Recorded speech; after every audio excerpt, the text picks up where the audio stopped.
இங்க பார்க்கும்போது லூக்கா 23:31 வசனத்திலே பார்க்கும்போது அங்கே ஒரு வார்த்தை சொல்லப்பட்டிருக்கிறது. பச்சை மரத்துக்கு இவைகளை செய்தால் பட்ட மரத்துக்கு என்ன செய்ய மாட்டார்கள் அப்படின்னு சொல்லி தேவன் அங்கே ஒரு வார்த்தையை அங்கே சொல்லுகிறார். பச்சை மரத்துக்கு இவைகளை செய்தால் பட்ட மரத்துக்கு என்ன செய்ய மாட்டார்கள். வேத வசனத்திலே பார்க்கும்போது இந்த பச்சை மரம் என்று சொல்லி தேவன் தன்னை என்ன செய்கிறார்னா, அங்கே அவர் பட்ட பாடுகள், தன் கஷ்டம், உபத்திரவத்தினுடைய பாதையிலே தன்னை பச்சை மரமாக காண்பிக்கிறார். ஆனால் இன்னொரு பக்கத்துல பார்க்கும்போது பட்ட மரத்துக்கு என்ன செய்ய மாட்டார்கள் அப்படிங்கிற ஒரு வார்த்தையை அங்கே சொல்லுகிறார். இங்க பார்க்கும்போது பச்சை மரம் என்று சொல்லி சங்கீதத்துல பார்க்கும்போது அந்த 92வது சங்கீதத்துல நீதிமான் பனையை போல செழித்து அப்படிங்கிற ஒரு வார்த்தை அங்க பயன்படுத்தப்பட்டிருக்கிறது. அவன் இல்ல நீதிமான் பனையை போல அங்கே செழிக்கிற ஒரு காரியத்தை அங்கே காண்பிக்கப்படுகிறது. அதே போல இன்னொரு வசனங்களை பார்க்க அதனுடைய பின்னதான அதுக்கு அடுத்த வசனத்தை பார்க்கும்போது கர்த்தருடைய ஆலயத்தில் நாட்டப்பட்டவர்கள் தேவனுடைய பிரகாரங்களில் செழித்திருப்பார்கள். அங்கே பனையை போல அங்கே நினைக்கிறான் நீதிமான் வளருவான் என்கிற வார்த்தை பயன்படுத்தப்பட்டுள்ளது. இங்க தேவனுடைய பிரகாரம் அப்படிங்கிற வார்த்தை, தேவனுடைய பிரகாரங்களில் கர்த்தருடைய ஆலயத்தில் நாட்டப்பட்டவர்கள் தேவனுடைய பிரகாரங்களில் செழித்திருக்கிறவர்கள் அப்படின்னா இந்த பச்சை மரம் அப்படிங்கும்போது தேவனோடு தேவனை போல அவருடைய அடிச்சோடுகளிலே கிறிஸ்துவை போல கிறிஸ்துவின் அடிவச்சோடுகளோடு நடக்கிற எல்லோருமே பச்சை மரங்களே.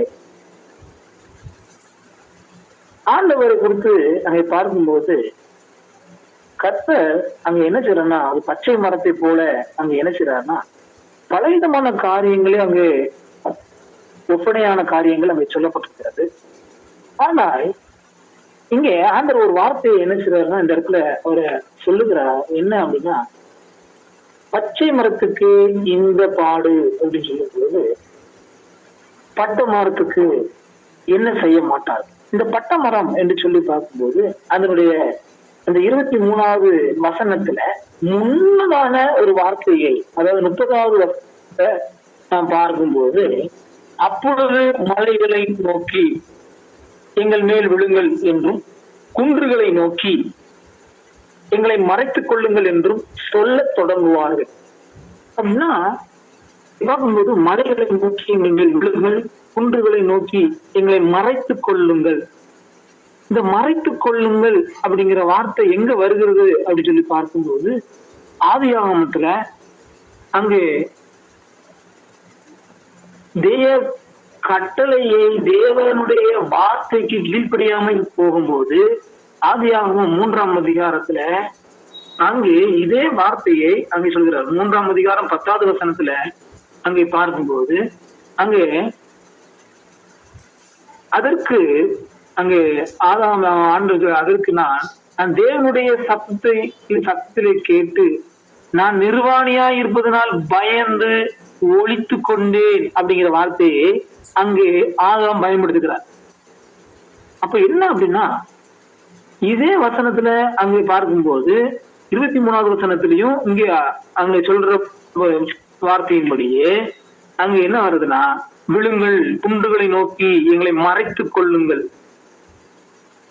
அப்போனா அந்த நாட்களில பாவத்தினுடைய கீழ்ப்படியாமையினாலே ஆதாம் தன்னை மறைத்து கொண்டார் தேவனுடைய சமூகத்தை விட்டு விலகி. ஆனால் இங்கே பார்க்கும்போது இந்த காலத்துக்கும் அந்த காலத்துக்கும் வித்தியாசம் என்னன்னா அவர் தன்னை மறைத்துக் கொள்கிறார் ஆதாம். ஆனா இங்க என்ன சொல்றதுன்னா மலைகளை நோக்கி எங்கள் மேல் விழுங்கள், குன்றுகளை நோக்கி எங்களை மறைத்துக் கொள்ளுங்கள் என்று சொல்ல தொடங்குவார்கள். அப்படின்னா ஆண்டவருடைய இந்த நிலைமைக்கு போக வேண்டாம் அப்படி சொல்லி அதற்கும் உள்ள முந்தின வசனத்தை நீங்க பின்பதாக வாசித்து பார்த்தா தெரியும். பிள்ளை பெறாதவளே நீ பாக்கியவதி, பிள்ளை பெறாத கர்ப்பங்களே நீங்கள் பாக்கியம் உள்ளவர்கள் என்று சொல்லப்படும் நாட்கள் அப்படிங்கிறார். அப்படின்னா என்னாச்சுன்னா, எந்த பிள்ளையுமே நீ இல்லாம இருந்து நீ என்ன செய்ய, என் கூடயே இரு அப்படின்னு சொல்ற மாதிரி ஆண்டவர் சொல்லுகிறாரு. ஆனா இங்க பார்க்கும்போது எங்களை மறைத்துக் கொள்ளுங்கள், எங்கள் மேல் விழுங்கள் அப்படின்னா சாவை தேடியும் சாவை காணாதிருப்பார்கள். அவ்வளவு விதமான கொடிய விதமான ஒரு ஒரு துன்பத்துக்கு ஆளாவார்கள் என்பதை தான் அங்கே வருகிறது. ஏதாவது என் மேல விழுந்துருங்க, என் உயிர் போகட்டும், வழி தாங்க முடியலன்னு சொல்ற அளவுக்கு அங்க என்ன செய்யப்படுகிறதுனா, மறைத்துக் கொள்ளுங்கள், எங்கள் மேல் விழுங்கள். அப்படின்னா என்ன அர்த்தம்னா, தேவன் நமக்கு வைத்திருக்கிற இந்த நாளிகையிலே, இதே ரட்சணிய நாள், இதே அனுக்கிரக காலம், இந்த நாட்களிலே நாம் அவரோடு கூட நாம் காணப்பட வேண்டும். பச்சை மரத்தோடு நாம் இணைந்திருந்தோமானால் நான் செழித்தோங்குவோம். அவருடைய பச்சை மரத்தினுடைய நிழலிலே தங்கினோமானால் இலைப்பாறுதலை கண்டடைவோம். பச்சை மரத்தினுடைய அந்த கிளைகளிலே நாம் அமர்ந்திருந்தால் அதனுடைய ஊட்டியிலே நாம் சேர்த்து கொள்ளப்படுவோம். ஆனால் இங்க பார்க்கும்போது மறைத்துக் கொள்ளுங்கள், எங்கள் மேல் விழுங்கள் என்று சொல்லிடுவோம்னா, தேவனை அங்க என்ன செய்யறாருன்னா, இது ஒரு வேதனையான காரியம். இந்த நிலைமைக்கு நம்ம போயிடக்கூடாது. அதனாலதான் ஆண்டவருக்கு வார்த்தை சொல்றாரு, பச்சை மரத்துக்கு இவைகளை செய்தால் பட்ட மரத்துக்கு என்ன செய்ய மாட்டார். சரி, பட்ட மரம் என்று சொல்லி பார்க்கும்போது அது ஈரம் இருக்காது, இலை இருக்காது, கனிகள் இருக்காது. இப்ப பட்ட மரம்பா அப்படின்னா அதை தேடி மக்கள் போக மாட்டாங்க. அதுல பூ இருக்காது, கீழே விழுந்து போய் அது கிடக்கும், அவ்வளவுதான். ஆனால் ஆண்டவர் இந்த பட்ட மரத்தினுடைய நிலைமைக்கு நாம் போயிடக்கூடாது. ஏன்னா சங்கீதம் 1ஆம் அதிகாரத்துல இந்த வார்த்தையை ஆண்டவர் சொல்கிறாரு, இரவும் பகலும் தியானமாயிருக்கிற மனுஷன் அவன் என்ன சொல்ல, நீர்க்கால்களின் ஓரமாய் நடப்பட்ட, அவருடைய பிரகாரங்களில் நட்டப்பட்ட, அவருடைய சமூகத்தில் நிற்கிற கால்கள். இது எப்படி இருக்கும் அப்படின்னா, அது பச்சை மரமாக அங்கே தேவையான அந்த நேரத்துக்கு ஏற்ற எனர்ஜி, அந்த நேரத்திற்கு தேவையான ஆற்றல், அந்த நேரத்திற்கு தேவையான பலன் எங்க இருக்கும் அப்படின்னா, அவருடைய சமூகத்தோடு அவரோடு ஒன்றித்து அவருடைய நிலையிலே உட்காரும். யோவான் 15ஆம் அதிகாரம் 2வது வசனத்துல இந்த வார்த்தையை தான் அங்கே பார்க்கும்போது,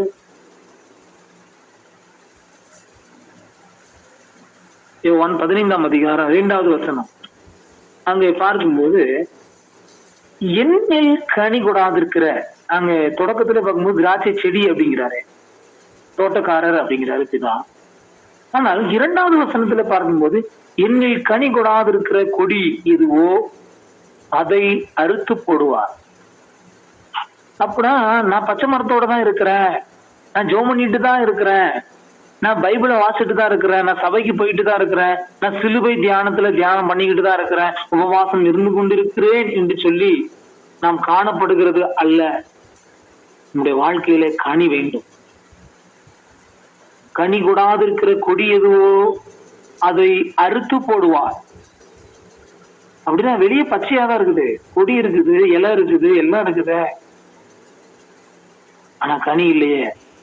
ஏனால் தேவன் பைபிள்ல ஒரு வசனத்துல, அங்க வேத வசனத்துல பார்க்கும்போது, அவர் பசியாய் என்ன பண்ணாரா, அந்த மரத்தின் அடியில, அது அத்தி மரத்துக்கு கீழாக போய் பார்த்தாராம். அங்கே ஒரு கனிகளும் இல்லாதிருந்த உடனே சபித்து விட்டார். என்னில் கனி கொடாதிருக்கிற கொடி எதுவோ அதை அறுத்து போடுவார். கனி கொடுக்கிற கொடி எதுவோ அது அதிக கனிகளை கொடுக்க முடியும். அப்படின்னா இங்க நம்ம என்ன பார்க்கணும், ஒரு காரியத்தை பார்க்கும்போது கொடாது இருக்கிற கொடி எதுவோ அதை அறுத்து போடுகிறார். அதை என்ன பண்றதுன்னா, நோ கனெக்ஷன், அந்த இணைப்பே இல்லாத ஒரு நிலை. ஒரு இருண்ட காலம், தேவனால் கைவிடப்பட்ட ஒரு நிலை. ஆனால் இங்கே பார்க்கும்போது கனி கொடுக்கிற அப்படின்னு சொன்னா போது ஏதோ ஒரு சில 9 கனிகள் இல்லாவிட்டாலும் ஒரு கனி இருக்கிறது அல்லவா அப்படின்னு சொல்லி நினைத்து கொண்டு போவது அல்ல. இங்கே பார்க்கும்போது அந்த முழுமையானவைகளையும் நம்ம கொடுக்கணும்னு சொல்லி தேவையில்லை. ஏன்னா இங்க சொல்லுகிறார், கனி கொடுக்கிற கொடி எதுவோ அதிக கனிகளை கொடுக்கும்படி அதை சுத்தம் பண்ணுகிறார். அதனாலதான் ஆண்டவர் சொல்கிறார், பரிசுத்தமாகிறவன் இன்னும் கொஞ்சம், நீதி செய்கிறவன் இன்னும் கொஞ்சம்.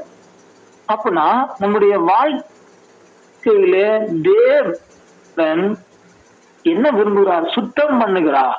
அவருடைய பிரகாரங்களில் நட்டப்பட்டவர்கள் இரவும் பகலும், டே அண்ட் நைட், அவரோடு கூட பச்சை மரமாகிய சிலுவையோடு நடக்கிறவர்கள், சிலுவை வாழ்க்கைக்கு மன உற்சாகமாய் ஏற்றுக்கொள்கிறவர்.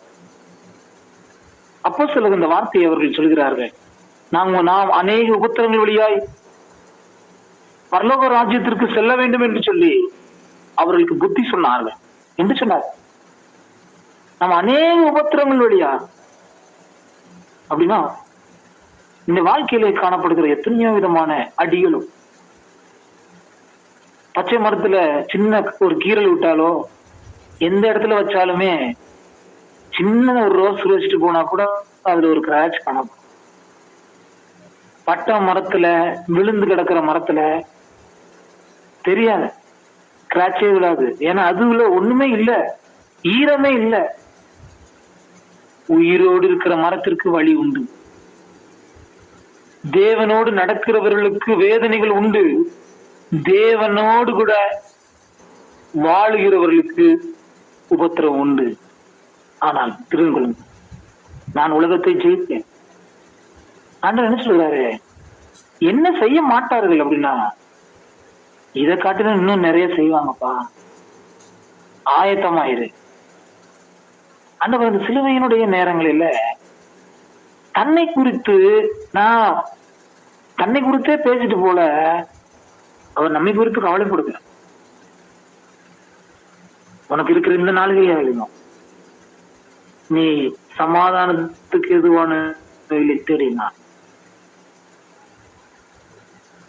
நாம கூட நம்ம ஒவ்வொரு நேரமும் நம்மை ஆராய்ந்து பார்ப்போம்.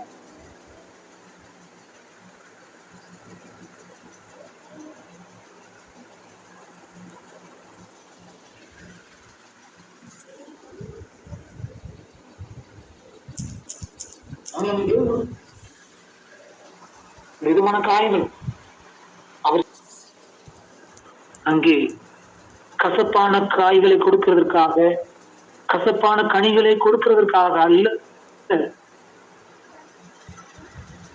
நீ பெற வேண்டிய தண்டனை, நாம் பெற வேண்டிய தண்டனையை அவர் சிலுவையிலே வெற்றி சிறந்த நம்முடைய ஏசாயா 53ஆம் அதிகாரம் 5வது வசனம் இவ்வாறாக சொல்கிறது, நம்முடைய மீறுதல் நிமித்தம் இயேசு காயப்பட்டார், நம்முடைய அக்கிரமம் நிமித்தம் இயேசு நொறுக்கப்பட்டார், நமக்கு சமாதானத்தை உண்டு கொள்ளும் ஆக்கினை இயேசுவுக்கு வந்தது. இயேசுவின் தலைமுறையால் குணமாகும். நாம் குணமாகிறோம்.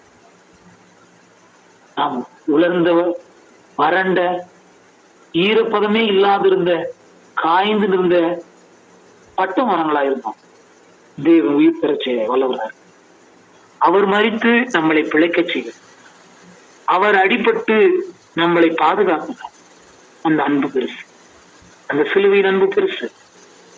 தேவன் அளவராய் இந்த சிலுவை தியானத்தை நம்ம எல்லோரும் தியானிக்க அன்று உதவி